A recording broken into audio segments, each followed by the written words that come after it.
আজকে শ্রীরামপুর জমিদার বাড়ি যে আমার সাথে এরমটা হবে আমি কখনো ভাবতে পারিনি।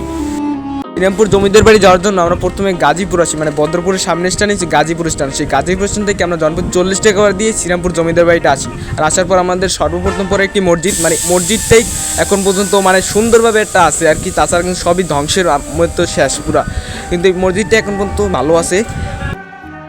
জমিদার প্রতিষ্ঠিত হয় ব্রিটিশকালে, তখন এই জমিদার একজন হিন্দু ছিল। তারপর তিনি মুসলমান হয়ে এই জমিদারিটা চালানো শুরু করে। আর এই এলাকাকে তিনি নরকের মতো রাখা শুরু করে, মানে এলাকার মানুষদের খুবই অত্যাচার করতো না এই জমিদার। সেজন্য এই জমিদারিটা তার হারাইছে আর কি। এখানে লোক সেটাই বলছে আমাদের কাছে। আর এই জমিদার বাড়ির রাস্তার সামনে আসলে এখানে জমিদার ও জমিদার স্ত্রীর চোরা কবরটা দেখা যায়। মানে এই চোরা কবর আর মসজিদটা খুবই পরিমাণ ভালো আছে, তাছাড়া সবই ধ্বংসের পথে।